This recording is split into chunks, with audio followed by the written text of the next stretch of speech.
Hmm.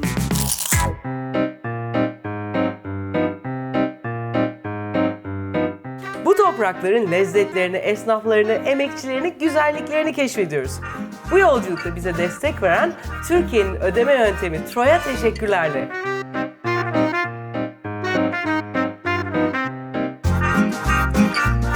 Ben bugün bizim mahallenin en sevdiğim esnaflarından en can dostu Tahir abinin Özen Yufka'nın yanına geldim. Onun kardeşi ve oğullarıyla birlikte her gün inanılmaz emek harcayarak pişirdiği ve güzel yufkaları bize böreklik olarak verdi. Benim böreklerimin de bayağı lezzetli olmasını sağlayan bu güzel insanların elinden yufka nasıl yapılır onu göreceğiz. Bakalım onu görünce siz de yufkaya ve bir böreğe daha çok aşık olacak mısınız? Hadi bakalım.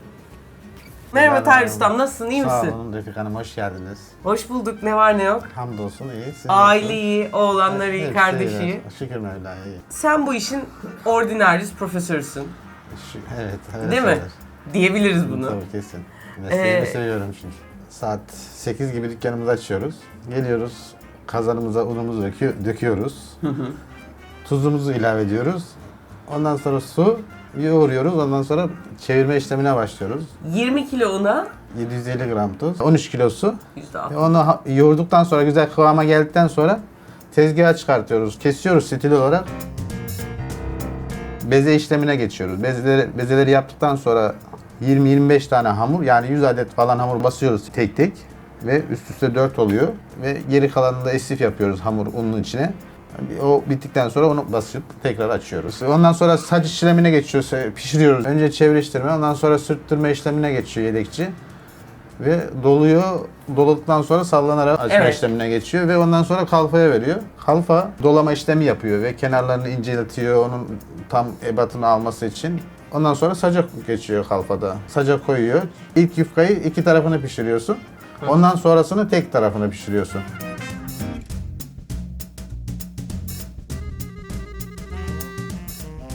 Oradan alınıyor, sulama tezgahına geçiyor. Yufkalar tek tek sulanıyor, bezlerin arasına giriyor ve bir 10 dakika dinlendikten sonra tekrar bezlerin içinden çıkartılıyor. Bezleri atıyorsun, ters çeviriyorsun, oradan da istifleme işlemine geçiliyor, satış bölümüne, buraya geçiyor. Sabah 8'de başladın, kaçta burada oluyor yufka? Bir 2,5 saat içinde anca oluyor. Helal. Hep böyle şey derler, işte çiğ yufka yeme, karnında kurt çıkar. Benim de öyle bir hani onlara bir tane cevabım oluyor genelde. Hani ben ömrüm boyunca çiğ yufka yedim ve karnımda kurt çıkmışa benzemiyorum herhalde diyerek. Aslında bir tarafı tam ocakta pişiyor, öbürü de üstü istiflenince onun sıcağında zaten Tamamen epeyce yufka pişmiş çok oluyor. ince olduğu için yufka bir tarafa piştiği zaman öbür tarafı da pişmiş oluyor. Aynen. Ve koyduğun yufkalar hep içeride kaldığı için o buhar zaten tamamen pişiriyor onu. Suya girdiği için onu çiğ sanıyor müşteri. Aynen. Onu bilmiyor yani piştiğini Aynen. yufkanın. Çoğu kişi bilmez. Yani bu zanaatı bence bir sonraki jenerasyonda çok iyi bilmesi ve ondan böyle heyecanlanmasını işte biz en çok istiyoruz. Bizim mesleğimiz ölüyor, çırak yetişmiyor. Sen oğulları yetiştirirsin işte iki O tane aslanlar gibi. sadece işte aileler oğullarını yetiştirir. Onlar da ondan sonra bir daha ölür gider meslek yani. Bu meslek öyle bir meslek. Çünkü makineleşti. Bu iş makineye döndü artık. Tamamen hiç el değmeden yapılan bir ürün oldu ama onun tabii bu lezzeti almıyor. Farkları neler yani? Farkları çok sert bir böreği olur. Sert bir Markete. börek. Çok kalınlaşıyor bir kere o yufka. Durduğu Neden? zaman merdaneden geçtiği için. Bir sefer merdaneden geçiyor, bir de böyle geçiyor. Eziye bitiriyor tek seferde. Unu çekiyor ve kabarıyor o zaten. Ertesi güne kaldığı zaman o bir bez halini alıyor. Yaklaşık bir yufka buraya gelesiye kadar elimizden geçiyor yani. Onun için emek veriliyor bu işe. Masaj yaptığın zaman. Masaj yaparsın ya, en ince noktasından başlarsın en sonuna. O şekilde bir şey bu da yani. Öbürü de masaj öbürkü koltuğuna de- oturuyorlar öbürkü ya de- alışveriş merkezinde. Öbürküsü de yat yere çıkayım üstüne çiğneyim seni, tamam geçsin, o kadar. Eyvallah, bu da güzel benzetme oldu, bunu da unutmayacağım. Peki son bir tane sorum var. Yufka eskiden aslında yuhka, ekmeğin atası. Yufka ekmek olarak yapılır. Aynen. Yufka ekmek kış boyu yenir. Evet, bizim Kuru mesela olarak ama o suya girmemiş. aynen. Böyle. Nevşehir'den benim babamlar, halamlar yollardı. Onu böyle pilavı onunla alırsın, yersin. Yoğurdu bile onunla yemenin ayrı bir Evet, çok şeyi güzel vardır. olur. Ve ilk başta büyük ihtimal yufka öyleydi. Evet, ne öyle. zaman Tamam. bu böreğe döndü biliyor musun? Bunun tam tarihini bilmiyorum da Bizim memleketten Kastamonu Araç ilçesinden bir tane hanımefendi bu profesyonel olarak bu şekilde getirmiş. Yufkayı ilk icat eden Kastamonulu Böreklik yufkayı. Böreklik yufkayı o ıslatarak müşteriye sunması bizim araçlı bir hanımefendi. Şimdi o zaman bana 2 tane ev ödevi verdin. Bir tanesi bunu araştıracağım, sana söyleyeceğim. Bulacağım yani. Bunun peşine düşeceğim. Evet. Onu takip edeceğiz. İkincisi de El yufkasıyla el yufkasıyla makine yufkasının arasındaki... böreğinin farkını gör. Aynen öyle. Tamam. Bir 6 tane yufka alabilir miyim? Bugün bol bol yemek yapacağım. Yufkadan mantı yapacağım.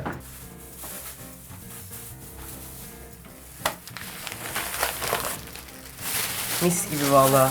Buyurun. Çok teşekkürler. Bizim borcumuz nedir efendim? 10 lira 80 kuruş. Tamam.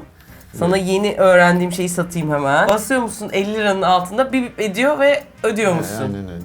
Biliyorsun ha, Evet, pardon. biliyoruz. Ben yeni Müşteriler- öğrendim. Size müşterilere getirmeye başladı yavaş. Eyvallah. Bir de bu sağ tarafına hiç dikkat ettin mi daha evvel? Ne etmedim. Bu bizim yerli artık bir memleket markası var. Sağ alt köşesine dikkat et. Nasıl esnafı destekleyeceğiz, bunu da desteklesek Evet. iyi olur. İnşallah. Çok teşekkür ederim. Afiyet olsun. Sağ ol, var Güle ol. güle. Sağ ol. Herkese sevgiler. İyi günler. Allah sana güç kuvvet versin. Sağ olun. Görüşürüz. Teşekkür Hadi. ederiz. Bay Size de bay. efendim. Bay Güle bay. güle. Bay İyi bay. günler. Size aslında 8 tane yemek yapacaktım. Buradakiler beni durdurdular. Refika 8 tane yapma, gözünü seveyim, video uzuyor, sıkıcı oluyor falan dediler. O yüzden 3 tane seçtim. Bir tanesi klasik bir tava böreğinin mükemmel şekilde yapılmasının ipuçları. İkincisi, mantıyı çok seviyoruz ama mantı yapacak vaktimiz pek olmayabilir. Yufkanın güzelliğini mantıda kullanmak. Üçüncüsü de Antep'in katmerini bizim sevgili Özen Yufka'nın yufkasıyla güzelce, afiyetle, hızla yapabilmenin ipuçlarını göreceğiz. Dışı çıtır çıtır, içinde kaymağı ve Antep fıstığıyla ister kahvaltılık ister tatlı niyetine katmerini yiyebilirsiniz. Artık bir an evvel başlıyorum. Şimdi o su böreği gibi hissini verebilmesi için birkaç tane malzemeyi karıştıracağız. Bu benim ne derler, sihirli karışımım diyebiliriz. Onun için ilk temel malzemem yoğurt. 2 çorba kaşığı yoğurdum var. Böyle bir bardağın 1/3'ü kadar, ki bu büyük bir bardak o yüzden böyle 1/4'ü kadar olacak. Sütüm var, onu ekliyorum. Bir o kadar da likit yağ. Bu şu an ben zeytinyağı kullanıyorum.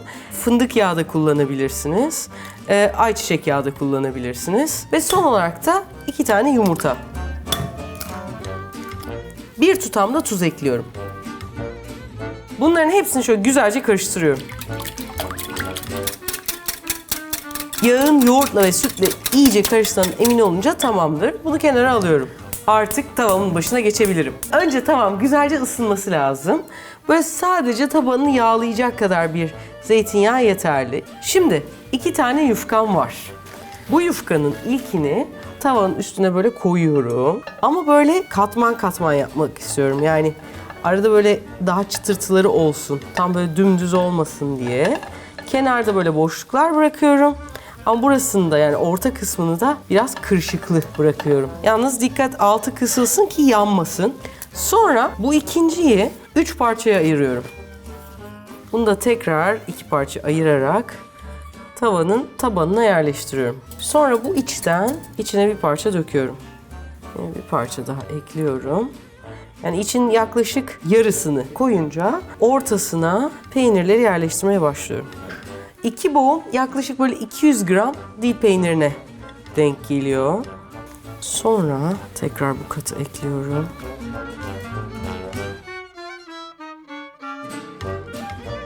Bu son parçaları da özellikle kenarlar önemli. Oradan patlamaması için kenarlara yerleştiriyorum. Artık neredeyse bitti. Birazcık daha bu karışımdan ekleyip kenarlarını kapatabilirim.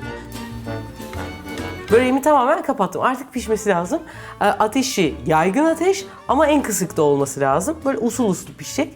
Asla kapağını kapatmayın. Neden derseniz tabii ki pişerken bir su buharlaşıyor.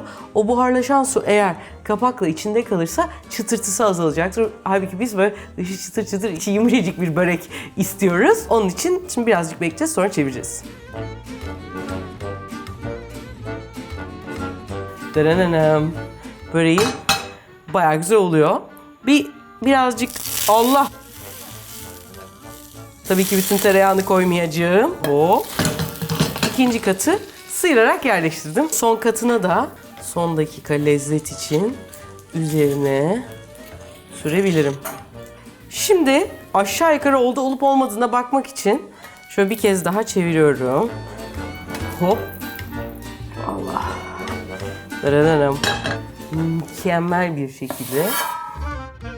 Gördüğünüz gibi dışı çıtır, içi yumuşacık börek hazır. Yani söz veriyorum, dışarıda yiyeceğiniz, satın alacağız herhangi bir börekten gerçekten çok daha güzel. Ve 5 liraya falan mal oluyor koca börek.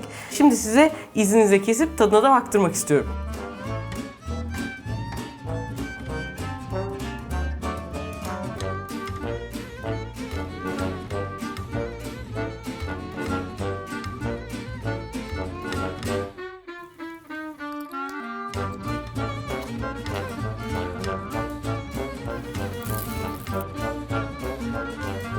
Şimdi size yufkayla farklı bir mantı yapma yöntemi göstereceğim. Bir de bu böyle düz yoğurtlu beyaz olmayacak. Böyle güzel domates soslu, içi kıymalı olacak. Umarım hoşunuza gider. Şimdi burada önemli olan bir kıyması kavrulmuş olacak. 250 gram dana döş kıymam var. Onu direkt tavama böyle koyuyorum. Dana döş kıymayı tavada önce her tarafı kahverengileşene kadar kavuruyorum. Kıyma şöyle bir kahverengileşince soğanını ekliyorum. Bu böyle börek soğanı gibi biraz daha azı. Yani 250 gram kıymaya yaklaşık 400 gram 2 iri soğan doğradım ve onları birlikte kavuruyorum. Burada altını kısacağım ve yaklaşık 7-8 dakika kavuracağım. Kıymadaki soğanlar artık neredeyse görünmez hale gelince tuzunu ve karabiberini ekleyin. Güzelce kavurun. Ve soğuması için kenara alın. Şimdi ilk başta böyle birazcık zenginleştirelim. Dolmalık fıstığım var. Yoksa yer fıstığı falan da kullanabilirsiniz. Böyle 2 çorba kaşığı dolmalık fıstığı güzelce böyle kavuracağım. Onlar böyle mantımın üstünde bir çıtırtı olsun istiyorum. 4 diş sarımsağı böyle ince ince şeritler halinde doğrayın. Şimdi bunlar güzelce kavruldular. Bunu böyle kenara alıyorum. Sonra 2 çorba kaşığından hatta birazcık bile fazla zeytinyağı ekliyorum. Sarımsaklarımı ekliyorum. Şimdi bunun içerisine tabii ki mevsim yaz olmadığı için bizim daha evvelden yaptığımız domates püremiz var. Onu ekliyorum. Buna böyle kendi içinde hafif bir tuzu var ama azıcık daha tuz ekliyorum. 1 çorba kaşığı kadar sirke ekliyorum. Ve son olarak da karabiberini eklediğim zaman neredeyse içeriği hazır. Yaklaşık böyle 3-4 kaşık kadar su da ekleyeceğim. Sosunuz göbek atmaya başlayınca tamamdır demek. Son olarak fesleğenlerim var. Bu fesleğenleri de böyle birkaç tur kıyıyorum. Bazıları büyük de kalsın, onu da istiyorum. Bu şekilde artık göbek atmaya başladı. Sosumun içine ekliyorum ve karıştırıyorum. Gelelim artık mantıyı yapmaya. Mantı için bir tane yufkamız var. Bunu böyle önce açıyorum. Tam böyle ortadan ikiye katlıyorum. Şimdi tam ortada aslında sigara böreği gibi üçgenler yapıyoruz. Yani bir parçasından 8 tane çıkacak gibi.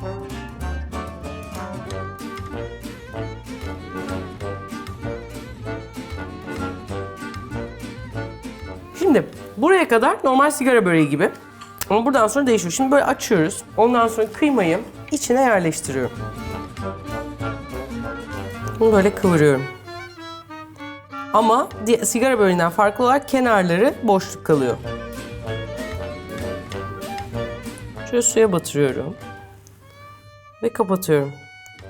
Şu kenarlarından böyle çevirip birini diğerinin üstüne gelecek şekilde, hatta birinin diğerinin içine gelebilir, kenarlarını da katlayarak nemli parmaklarımla bastırıyorum. Ve böyle bir yuvarlak oluyor. Bütün hepsi hazır olunca üstüne hiçbir şey sürmeden fırının ızgarasında 200 derecede 15 dakika pişiriyorum. Bu böyle 2 kişilik, yani bir yufkadan 2 kişilik yemek oluyor gibi düşünebilirsiniz. Şimdi bir tanesini ben izninizle sizin için şöyle güzelce tabaklayacağım.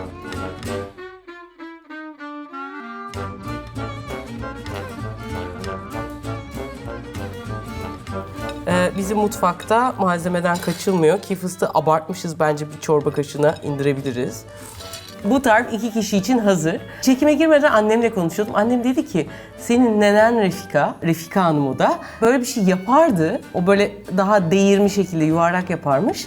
Ondan sonra da sarımsaklı yoğurt üzerine de yağ yakardı dedi. Dolayısıyla bunu böyle fesleğenli domatesli havalı falan filan yapmadan gerçekten nenem usulü sarımsaklı yoğurt üzerine yağ yakarak da inanılmaz lezzetli olacağını ben şu an şimdiden tahmin edebiliyorum. Umarım hoşunuza gitmiştir. Bu da ikinci tarifimiz. Böyle bir kaşık yoğurdu tabağıma koydum. Ondan sonracığıma şu 2 tanesini ben aldım. Gerisi de ekibin yoksa beni yerler. Afiyetle böyle yiyeceğim. Ayıptır söylemesi çok güzel. Gelelim 3. tarifimize katmer. Katmer için 1 tane yufka, birazcık kaymak, Antep fıstığı ve şeker gerekiyor. Antep'teki Mehmet Usta'dır aslında. Onun kadar güzel yapamayız ama şehirde onun özlemini çektiğimizde nasıl olacağını göstermek istiyorum. Şimdi böyle 1,5 çorba kaşığı kadar kaymağı tavada eriteceğiz. Sonra bu kenarlarını kare yapabilmek için kesiyorum ve bu orta kısımlarına ekliyorum.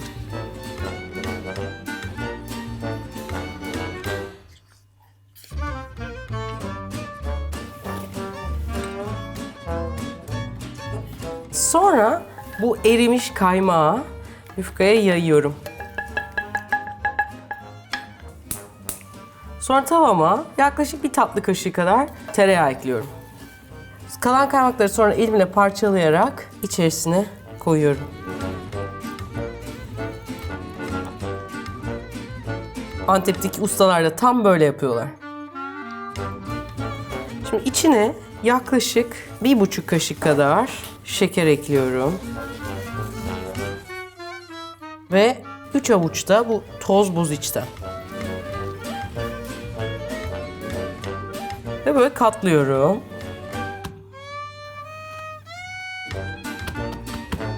Sonra 2 tarafını da şöyle katladık mı artık hazır gibi.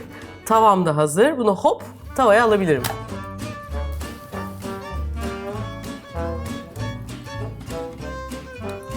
Evet, artık katmer bayağı böyle şişmeye başladığında ve hafif böyle renklendiğinde tamamdır. Altını kapatabiliriz. Şöyle alıyorum.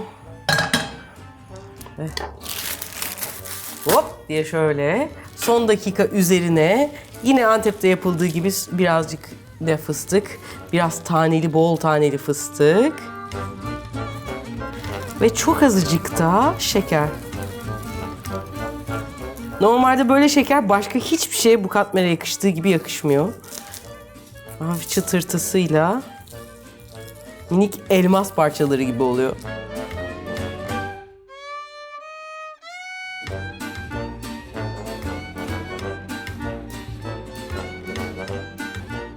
İzninizle bu katmeri hepimizin adına yiyorum.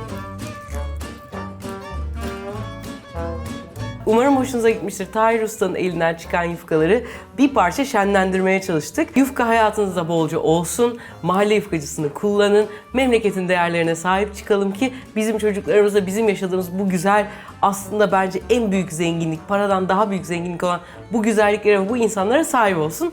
Şimdilik bu kadar. Kendinize çok iyi bakın.